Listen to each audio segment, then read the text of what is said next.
नमस्कार दोस्तों, हमारे YouTube चैनल में आपका बहुत बहुत स्वागत है। इस वीडियो में हम राष्ट्रीय टीकाकरण कार्यक्रम के बारे में जानेंगे।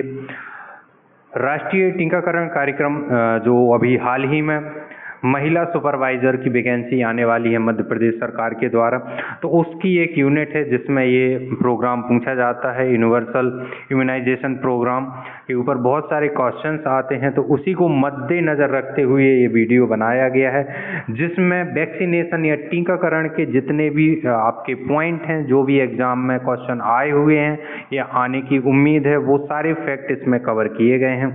तो जो भी महिला सुपरवाइज़र का पेपर देना चाहता है और टीके से रिलेटेड आप देखेंगे तो MPPSC की जो मेंस है उसकी भी एक यूनिट है थर्ड पेपर की, तो उसमें भी ये दिया है, तो वहाँ भी आपका ये काम आने वाला है, तो इसको ज़रूर देखें।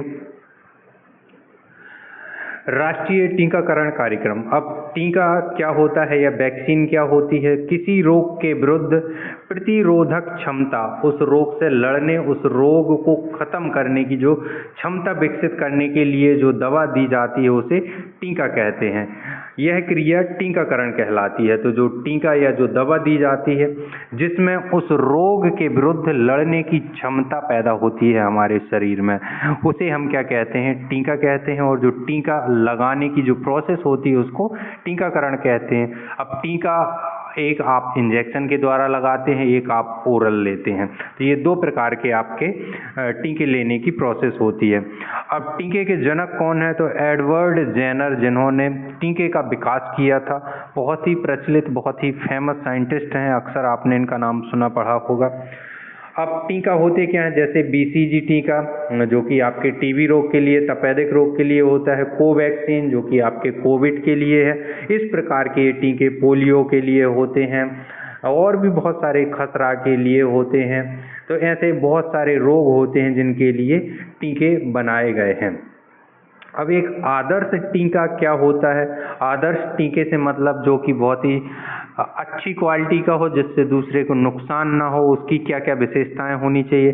पहली बात तो वातावरण प्रदूषित नहीं होना चाहिए। वातावरण प्रदूषित होने से दूसरे लोगों को नुकसान होगा, दूसरे लोग संक्रमित हो सकते हैं या वो महामारी की तरह फैल सकता है। तो वातावरण कभी भी प्रदूषित नहीं होना चाहिए किसी भी टीके से।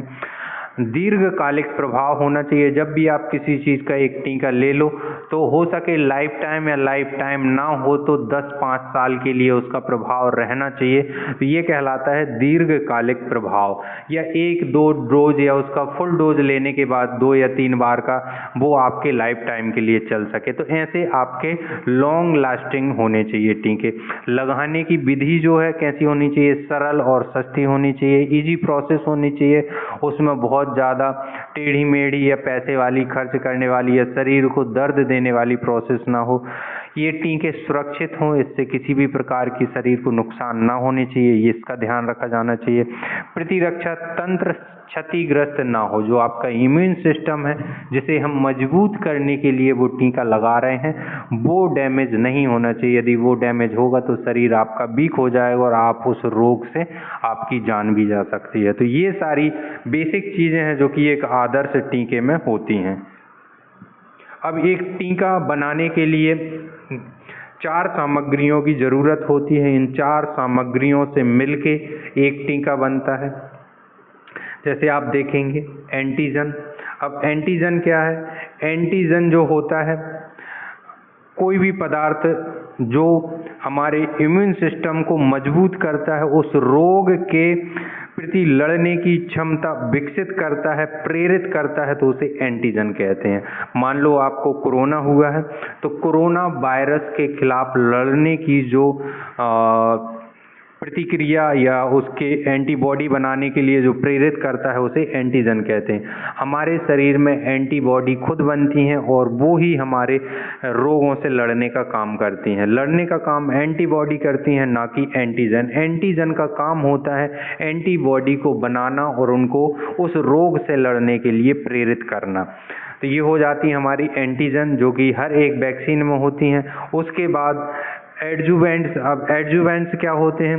ये जो तत्व डाला जाता है इसका होता है कि जो हमारी इम्यून सिस्टम से लड़ने की जो प्रोसेस हो वो बहुत मजबूत हो, बहुत इम्यून सिस्टम हमारा स्ट्रांग हो, प्रतिरक्षा प्रणाली जो है उसको बढ़ावा मिले और मजबूती स्ट्रांगनेस के साथ वो लड़े। तो उसके लिए क्या डाले जाते हैं, एडजुवेंट्स डाले जाते हैं।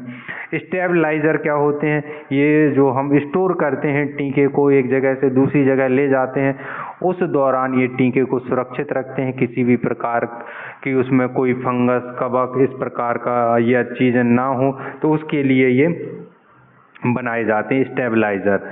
ठीक है, उसके बाद प्रिजर्वेटिव्स होते हैं जो टीकों को दूषित होने से बचाते हैं, क्योंकि पहले जो टीके आते थे एक शीशी में 4, 5, 10 डोज होते थे, तो वो डोज देने के दौरान सुई डाल रहे निकाल रहे, तो उस समय किसी भी प्रकार की उसमें कोई दूषित प्रक्रिया ना हो जिससे दूसरे लोगों को नुकसान हो, सुई दूषित हो जाती है, ऑटिज्म जैसे भयानक रोग हो जाते हैं वो रोग ना हो, जिसके कारण ये प्रिजर्वेटिव्स डाले जाते हैं।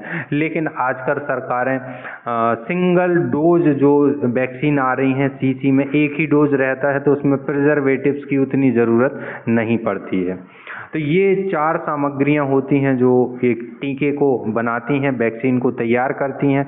और वैक्सीन के लाभ क्या होते हैं कि हमारी प्रतिरक्षा प्रणाली जो है वो स्थायी हो जाती है, रोगों से लड़ने की क्षमता बढ़ जाती है, एंटीबॉडी के उत्पादन में तीव्रता हो जाती है, क्योंकि आपका शरीर जो रहता है उसमें लड़ने की क्षमता एंटीबॉडी ही है। एंटीजन सिर्फ आपका उत्प्रेरक का काम करता है एंटीबॉडी बनाने के लिए।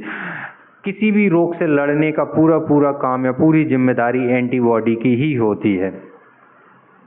रोगों में या रोगों के उन्मूलन जैसे पोलियो ना, इन सब चीज़ों के महत्व होते हैं। संक्रामक रोगों की रोकथाम में, महामारियों में कमी, सरकारी खर्चों में कमी, ये सब क्या होते हैं महत्व।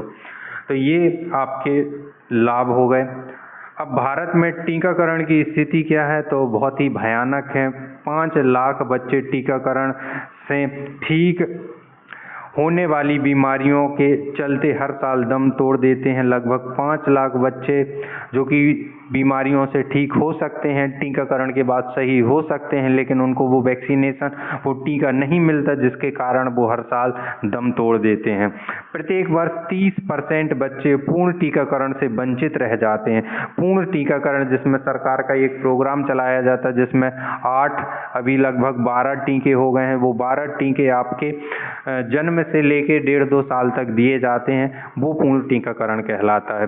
89 लाख बच्चों को अपूर्ण टीकाकरण लगा हुआ है, जिसमें पूरे टीके नहीं, 1, 2 या 4 ले लेते हैं, इसके बाद वो पूरे टीके नहीं ले पाते हैं। प्रत्येक 3 में से 1 बच्चा सार्वभौमिक टीकाकरण कार्यक्रम का लाभ नहीं ले पाता है। अब इसमें आप देखेंगे वंचित बच्चे तो शहरों में 15% और गाँवों में 28% वंचित बच्चे रह जाते हैं। तो ये बहुत बड़ा रेशियो है, बहुत बड़ा पॉपुलेशन, क्योंकि हमारे देश की पॉपुलेशन अरबों में है, लगभग 1.5 अरब है, और उसमें यदि 15 और 28% निकालें तो बहुत ज़्यादा हो जाते हैं बच्चे। तो ये जो है आपके 15 से 28% बच्चे ऐसे हैं जो इन टीकों से वंचित रह जाते हैं। तो ये NFHS national family health survey के द्वारा ये रिपोर्ट दी गई है। पूर्ण टीकाकरण क्या कहलाता है? पूर्ण टीकाकरण का मतलब होता है एक बच्चा अपने जीवन के पहले वर्ष में कुल 8 टीकों की खुराक एक समूह में प्राप्त करे। तो यहाँ भारत सरकार के द्वारा पूर्ण टीकाकरण का मतलब बताया गया है कि बच्चा अपने जन्म के पहले वर्ष में कुल 8 टीकों की खुराक ले, तो उसे पूर्ण टीकाकरण कहते हैं। इन 8 टीकों के बाद उसे बूस्टर टीके लगाए जाते हैं। वो 8 टीके कौन कौन से, यहाँ नीचे आप देख पा रहे होंगे। BCG जो कि आपके TB के लिए लगाया जाता, polio plus polio diphtheria, pertussis, tetanus, खसरा। तो ये जो है आपका पूर्ण टीकाकरण कहलाता है, जो कि पहले साल बच्चे को दिए जाते हैं। इसमें शामिल टीके जन्म के कुछ समय बाद एकल खुराक के रूप में BCG का टीका लगाया जाता है। पोलियो टीका जिसकी पहली खुराक जन्म के समय दी जाती है, जैसे जन्म के बाद 1 या 2 दिन में दे दी जाती है। 4 सप्ताह के अंतराल पर 2 और पोलियो के टीके लगाए जाते हैं। डिप्थीरिया, काली खांसी, टिटनेस को रोकने के लिए टीके के 3 खुराक दी जाती हैं।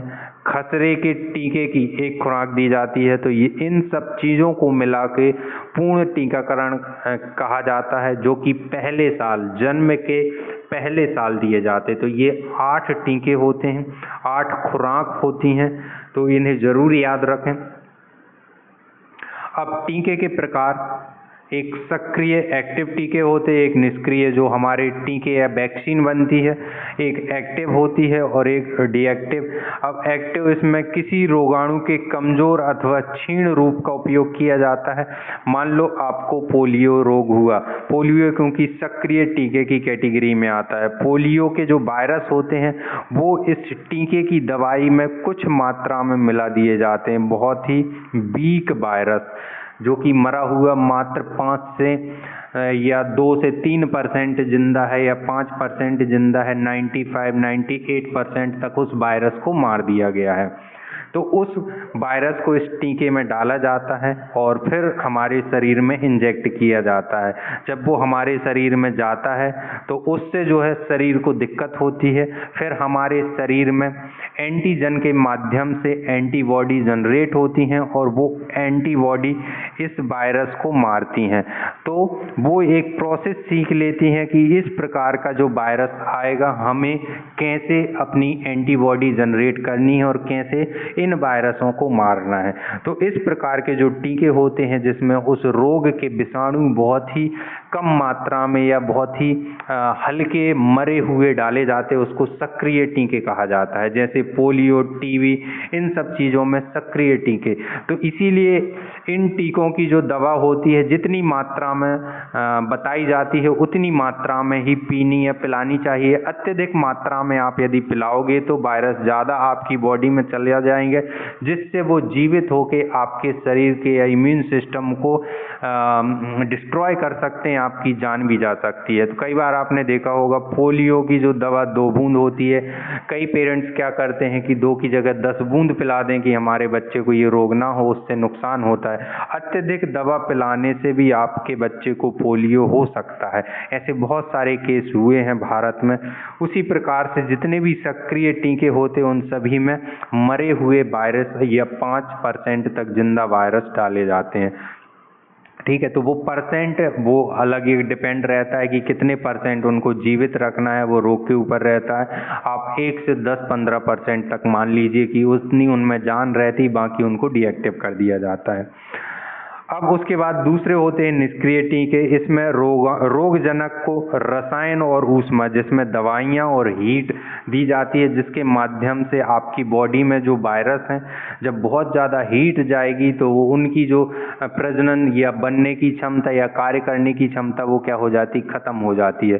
तो दवाइयों व ऊष्मा के माध्यम से इनको क्या किया जाता है, निष्क्रिय किया जाता है। तो जब भी आपको टीके दिए जाते हैं तो बहुत तेज बुखार आती है। उस तेज बुखार का यही कारण है कि वो उस प्रोसेस से गुजरते शरीर को उतनी हीट जनरेट करते हैं जिससे वो रोग या वो चीज़ें क्या हो जाएं, आपकी समाप्त हो जाएं या उनकी प्रजनन जो क्षमता रहती है वो समाप्त कर दे। जैसे आपके रेबीज हो गई, टाइफाइड हो गई, हैजा, कोविड आदि। तो इसलिए बोलते हैं कि जब बुखार आती है तो तुरंत दवा नहीं खानी चाहिए।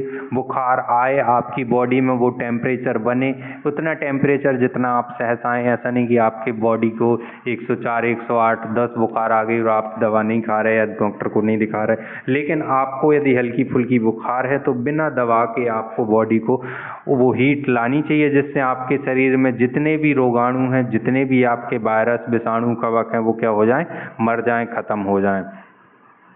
तो ये 2 प्रकार के टीके होते हैं, एक्टिव और डीएक्टिव।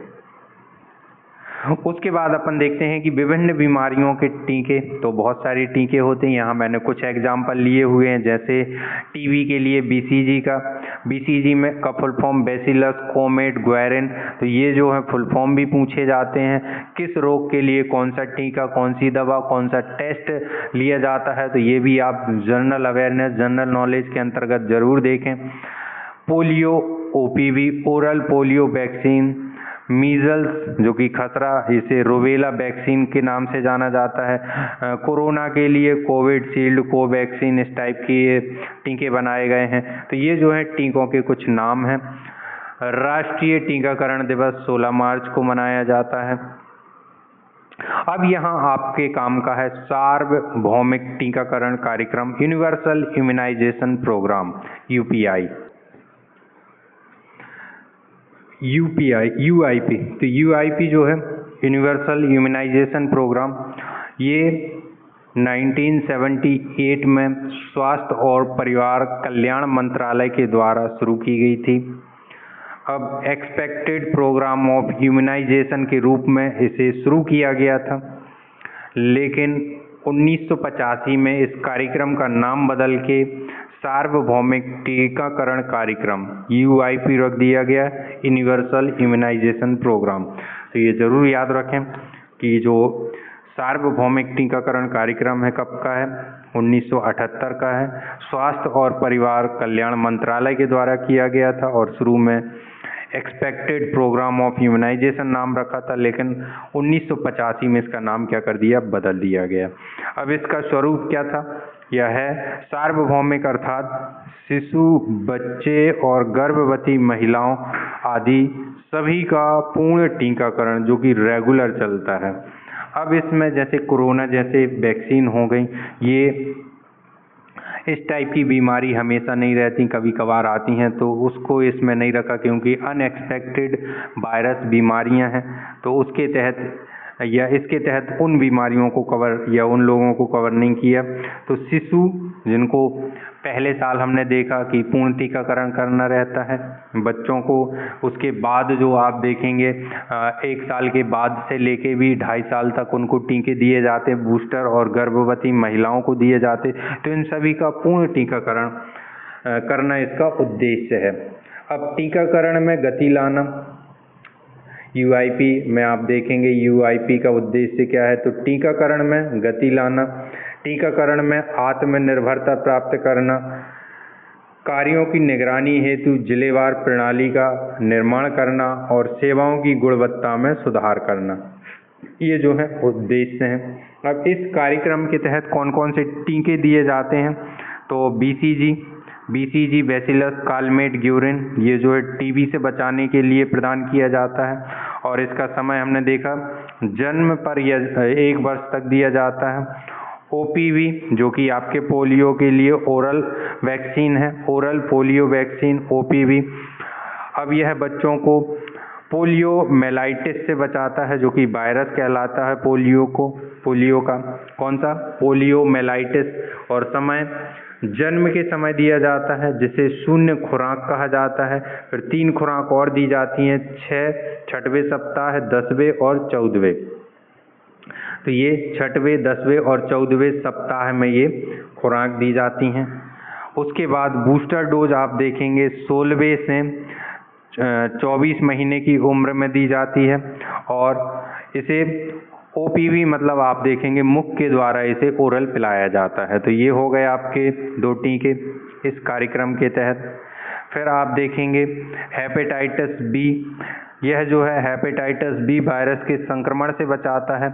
अब समय कब है, जन्म पर या 24 घंटे के भीतर दिया जाता है। हेपेटाइटिस बी जब भी किसी बच्चे का जन्म होता तो पहले दिन ही एक टीका लगता है 24 घंटे के अंदर, वो कौन सा होता है, हेपेटाइटिस बी।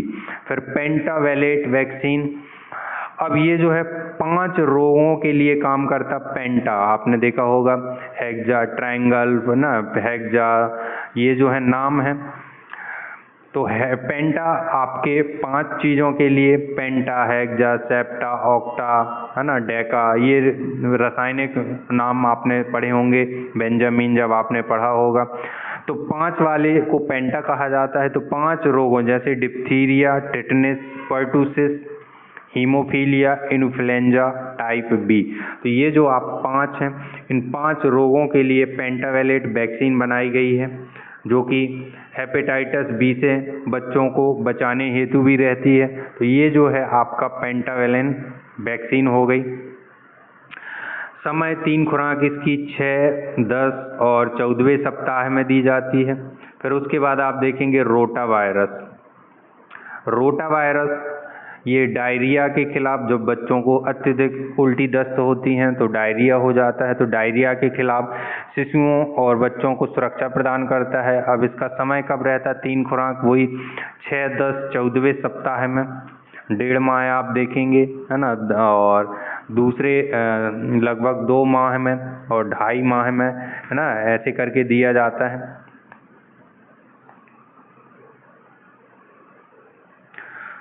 अब टीडी वैक्सीन, जिसका तात्पर्य है टिटनेस एडल्ट डिप्थीरिया वैक्सीन, जो कोई कार्य करता है किशोरों और प्रौढ़ वयस्कों में डिप्थीरिया व टिटनेस से सुरक्षा।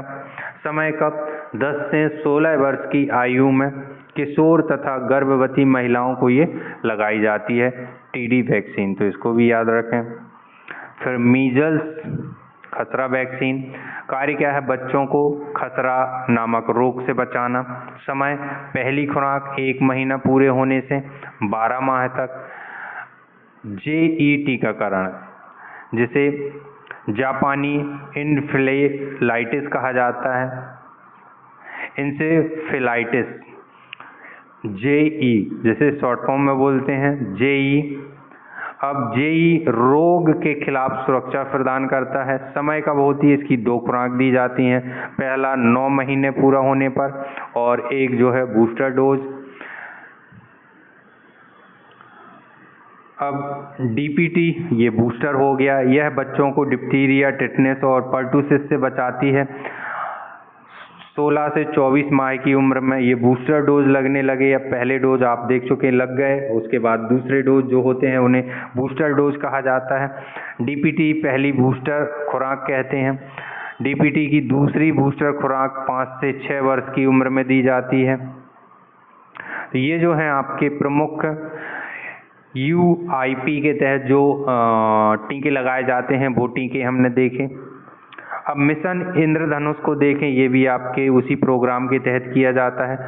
अब मिशन इंद्रधनुष बहुत ही फेमस रहा है और बहुत ही सक्सेसफुल रहा है भारतीय गवर्नमेंट के लिए। इसकी शुरुआत 25 दिसंबर 2014 को स्वास्थ्य एवं परिवार कल्याण मंत्रालय के द्वारा की गई थी। इसका उद्देश्य था आंशिक टीकाकरण कराने वाले तथा टीकाकरण से पूर्णतः वंचित बच्चों का टीकाकरण। अब इसकी शुरुआत क्रियान्वयन सर्वप्रथम 201 जिलों से किया गया था, जहां 50% बच्चे टीकाकरण से वंचित थे। उन क्षेत्रों को टारगेट चिन्हित करके 201 जो जिले थे वहां सबसे पहले मिशन इंद्रधनुष शुरू किया गया। तो क्वेश्चन आपके यहीं से बनेंगे कि मिशन इंद्रधनुष कब शुरू हुआ? तो 25 दिसंबर 2014। अब 201 जिलों में शुरू किया गया था, वो जिले जहां 50% बच्चे टीकाकरण से क्या रहे? वंचित रहे थे। अब इसके तहत जो 7 मिशन इंद्रधनुष 7 कलर का होता है, तो शुरुआत में इसमें 7 आपके रोग थे जिन्हें टीकाकरण किया जाता था, जिनकी वैक्सीन दी जाती थी। वो कौन कौन से थे? पोलियो, टीबी, टिटनेस, खसरा, डिप्थीरिया, काली खांसी, हेपेटाइटिस बी। तो ये 7 थे जिन्हें मिशन इंद्रधनुष के तहत शुरू किया गया था। इन 7 टीकों को उन बच्चों को जो बच्चे छूट जाते थे, रह गए थे, जिन कारणों से नहीं लगाया गया था या दवा वहाँ तक नहीं पहुँच पाई थी, माता पिता की अवेयरनेस नहीं थी, इन बहुत सारे कारण हो सकते हैं। तो उन क्षेत्रों में ये मिशन इंद्रधनुष शुरू किया गया था। फिर उसके बाद जब ये सक्सेस रहा तो इसमें जब लोगों को फीडबैक लिया सरकार ने, तो उसके बाद पता चला कि कुछ और वैक्सीन जरूरी हैं, तो बाद में 5 टीके और जोड़े गए। खसरा, रुबेला जोड़ा गया, रोटा वायरस वैक्सीन जोड़ी गई, हीमोफिलिस इन्फ्लुएंजा बी जोड़ा गया, जापानी इंसेफेलाइटिस जोड़ा गया और आप देखेंगे न्यूमोकोकस कंजुगेट वैक्सीन। तो ये 5 वैक्सीन बाद में मिशन इंद्रधनुष में जोड़ी गई। तो वर्तमान में टोटल कितनी, 7, 5, 12। तो 12 वैक्सीन वर्तमान में दी जाती हैं मिशन इंद्रधनुष के तहत। तो इनको जरूर याद रखें, एक एक का नाम पढ़ लें, एक एक को देख लें।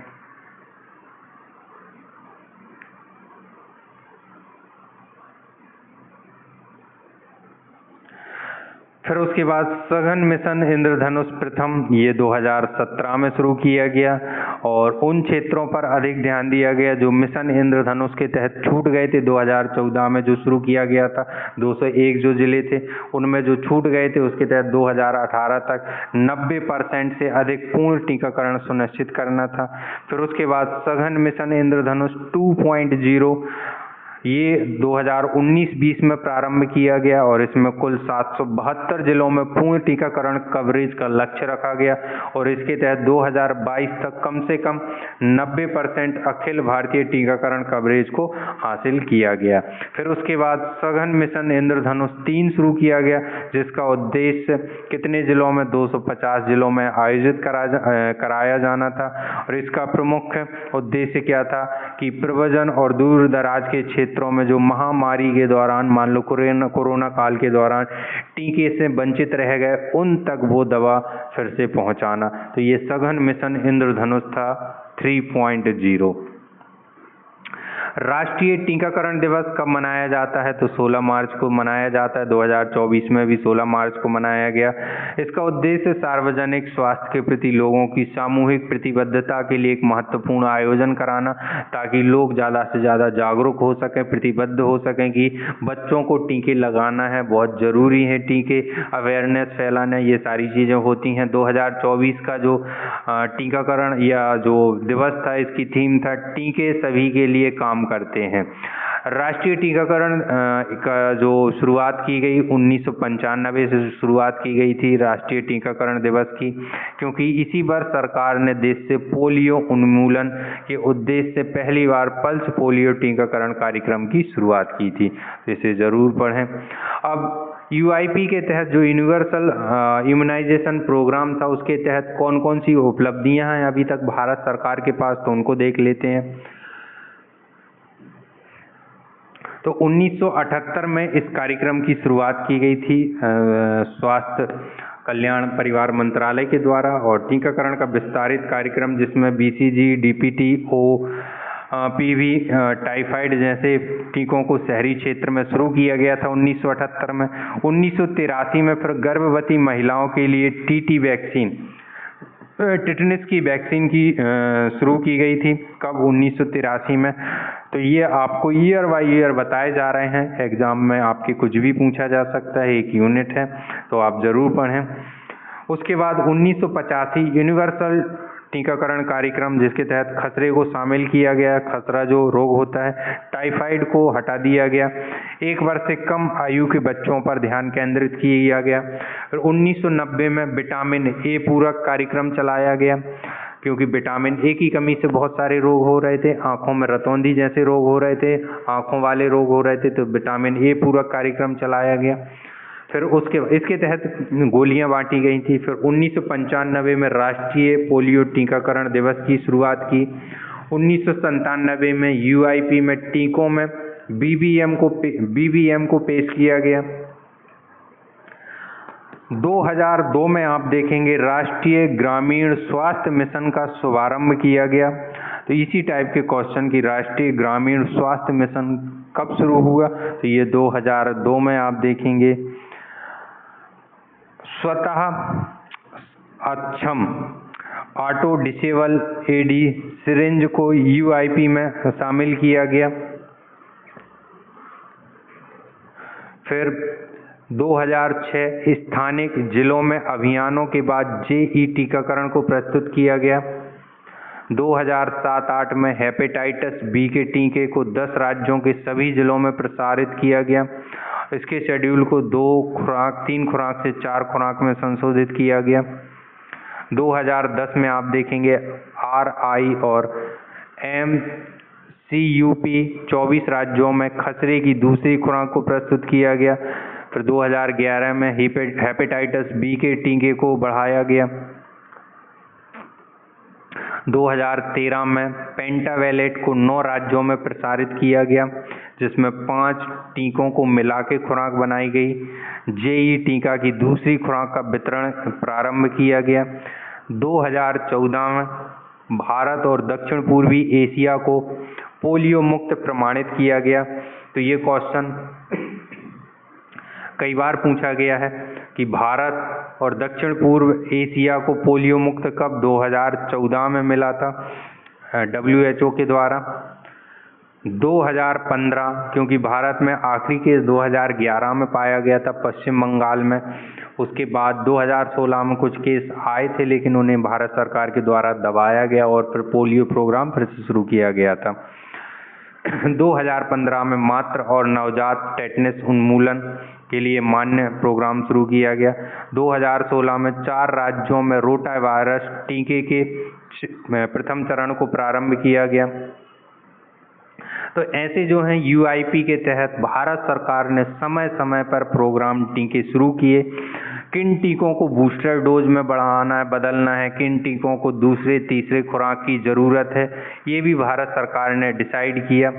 2017 में आप देखेंगे MR टीका प्रारंभ किया गया। फिर 2021 में राष्ट्रीय कोविड टीकाकरण अभियान शुरू किया गया अलग अलग स्टेजों में। 16 जनवरी 2021 को विश्व का सबसे बड़ा टीकाकरण कार्यक्रम शुरू किया गया, जिसका उद्देश्य था कोरोना महामारी को नियंत्रित करने हेतु प्रतिरक्षा तंत्र को मजबूत करना। तो UIP के द्वारा समय समय पर भारत में टीकों को लगाया जाता है और अलग अलग रोगों को कंट्रोल किया गया है। तो ये जो है आपका राष्ट्रीय टीकाकरण प्रोग्राम है और इसके तहत जो भी क्वेश्चंस आते हैं वो सारा कंटेंट इसमें डाला गया, जो महिला सुपरवाइजर के लिए स्पेशली बहुत ही इम्पोर्टेंट है। उसके अलावा MPPSC मेंस का जो पेपर है उसके लिए काम का है। Thank you.